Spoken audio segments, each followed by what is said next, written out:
बाजूचा युक्तिवाद पूर्ण झालाय। थोड्याच वेळामध्ये कोर्टाकडून निर्णय देण्यात येईल।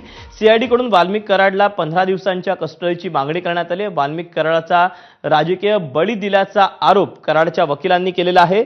राजकीय दबावातून वाल्मिक कराडवर गुन्हा दाखल झाल्याचा युक्तिवाद कराडच्या वकिलांनी केलेला आहे। त्यामुळे आता कुठल्याही क्षणी थोड्याच वेळात केस कोर्टाचा निर्णय येणार आहे। 15 दिवसांची जी कस्टडीची मागणी केलेली आहे सीआयडी कडून, त्याबाबत आता कोर्ट काय निर्णय देतं ते पाहणं महत्त्वाचं असेल।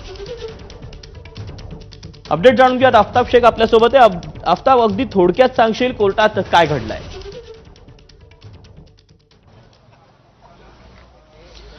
दीपक, जसं तुम्ही म्हणालात की दोन्ही बाजूचा युक्तिवाद पूर्ण झालेला आहे। जवळपास 30 मिनिट हा युक्तिवाद चाललेला होता आणि त्यामध्ये जे जी.बी. शिंदे आहे सरकार पक्षाची बाजू मांडत होते, त्यांनी आरोपी वाल्मिकी कराड हे या प्रकरणामध्ये कसे दोषी आहेत आणि त्यामुळे त्यांची जास्तीत जास्त कस्टडी कशी मिळाली पाहिजे, 15 दिवसांची कस्टडी का जस्टिफाईड आहे हे जस्टिफाय करण्याचा प्रयत्न त्यांनी आपल्या युक्तिवादातून केला। आणि त्यानंतर आरोपी वाल्मिक कराड यांचे जे वकील आहेत कवडे, त्यांनी देखील आपला जो आशिल आहे तो कसा इनोसेंट आहे हे आपल्या युक्तिवादातून सांगण्याचा प्रयत्न केला।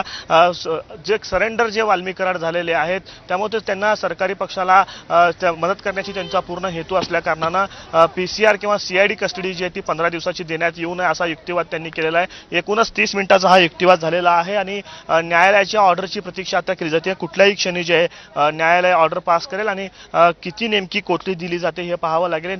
सीआयडी कस्टडी दिली जाते की न्यायालयीन कोठडी दिली जाते हे देखील पाहणं तितकंच महत्त्वाचं असणार आहे। दीपक, आफताब, धन्यवाद दिलेल्या सविस्तर माहितीबद्दल। अपडेट जाणून घेतच राहू।